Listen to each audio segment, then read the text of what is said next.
to Lordy's Classic Kitchen, and today I'm going to be making calabazas. And the way I make my calabazas, I put meat in it, so it's going to be all a whole meal in your pan. So first I'm going to use some ground turkey. Now you can either use ground beef or ground turkey, whatever it is that you like, the type of meat, but I like to use a ground turkey. And I have about a pound and a half of ground turkey. I'm going to be using some calabazas, about 4 or 5 calabazas, 1 small onion, about 3 cloves of garlic, and I'm going to be using a huerito chili, which is roasted, and I haven't peeled it yet, but I'm just going to stick the whole thing in there, so it doesn't matter if you peel it. But it's a huerito, but you can use the jalapeno. I've used a jalapeno before.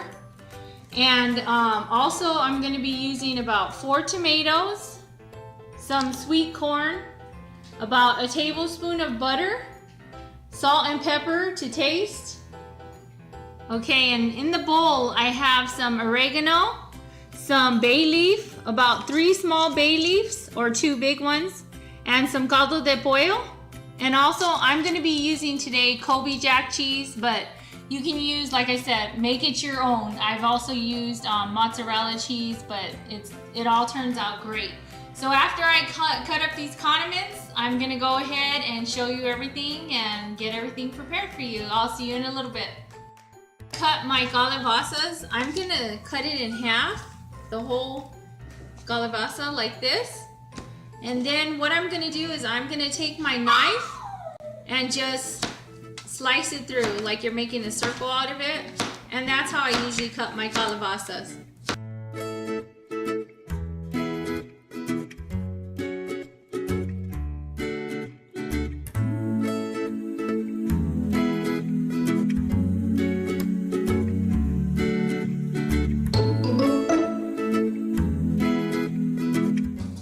Okay, now that we got all of our vegetables cut up, here's what you're going to want them to look like. See how the onions are kind of in big chunks? You want that. Unless you don't like the taste of onion or too much, just adjust it to how you want it. But I like to do it this way because I have my youngest, he's a picky eater with onions. This way he can just pull them out for your kids that maybe don't like them. And that's why I make them bigger, but you can make them smaller to your choice. But now let's go over here and we'll go start up that meat. Take the meat and just plop it in there because we want that sizzle. And that flame, you're gonna want it on like a medium-high flame. That way you can start cooking your meat and getting everything in there. But once you have your meat in there, this is the point where you're gonna wanna put your garlic in. Now I'm putting my 3 cloves in there, and I'm just gonna press them with the garlic presser. And you can either put like 3 big cloves of garlic, or you can put like 3, 4 small cloves, just depending on what you have. But I like the garlic flavor, and I like it to be garlicky and flavorful, so that's why I use a good amount of garlic into that.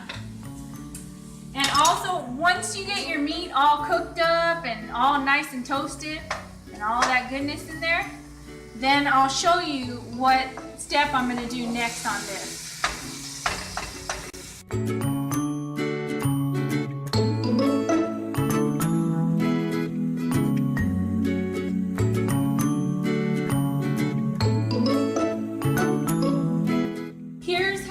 Look, it's going to be brown, and you have your garlic, and I also put some salt and pepper in there as well.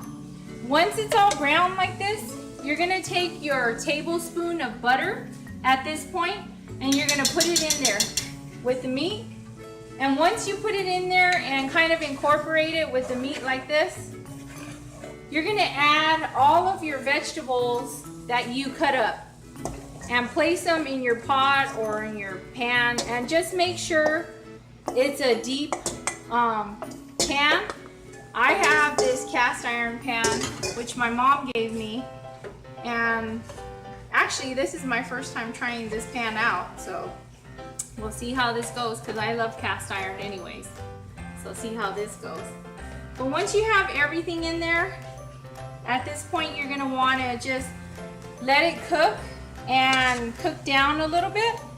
Maybe for about 5 minutes, you're gonna want it to like cook down a little bit.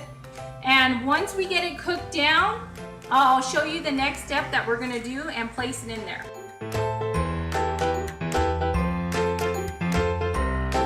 About 5 minutes now, and see how it just, the onions got not translucent, but a little bit on the softer side.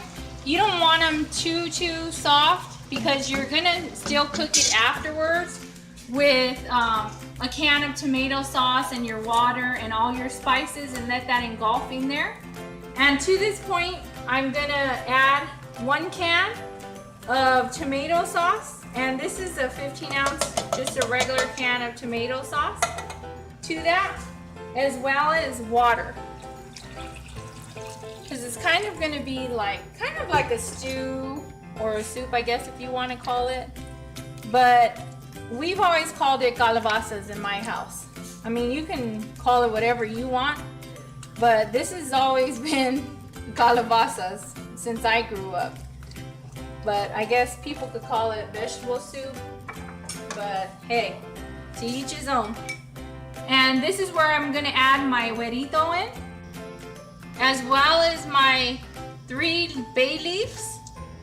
And also, it's gonna be about maybe like a teaspoon of oregano.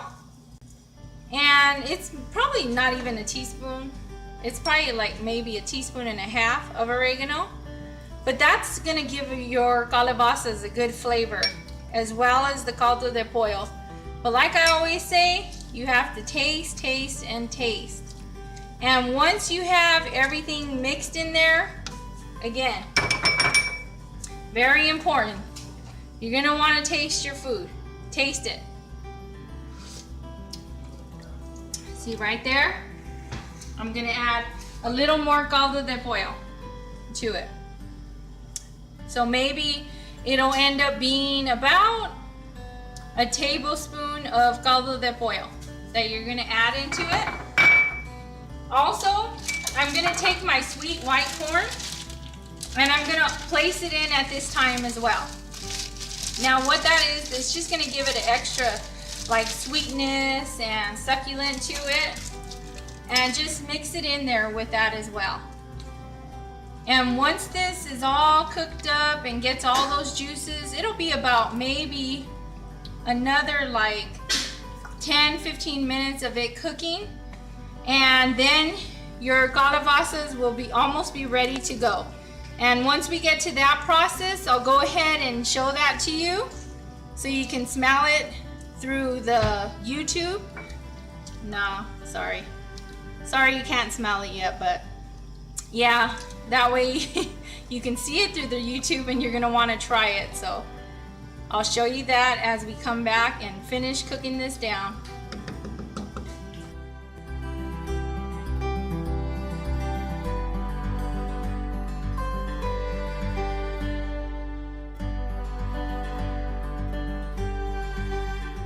Simmering for 15 minutes. I've been fishing for my bay leaves and for my huerito chili, and I'm gonna be placing it on the side, but see how it looks thicker and it got like stewier.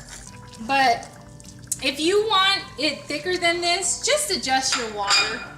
I mean, don't make everything so difficult. Just adjust the water that you put into your calabazas. But right at this point, I'm gonna want it like this because it's a cooler day outside and I want it more of on the soupy side. So I'm making it this way. And to that, I'm gonna place my cheese that I shredded in there, and that way it can melt and get all bubbly, and it'll give that cheesy flavor. That's how you're gonna want it. Come on.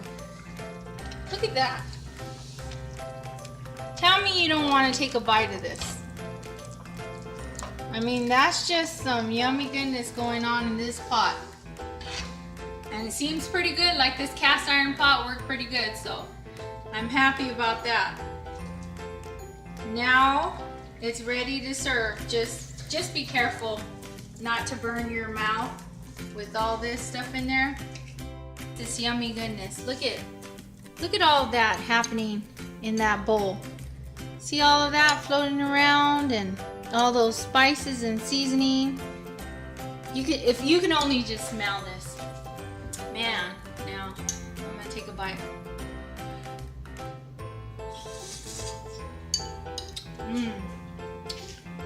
Okay, especially if you want your body warm and all toasty inside, you're gonna definitely want to try this recipe.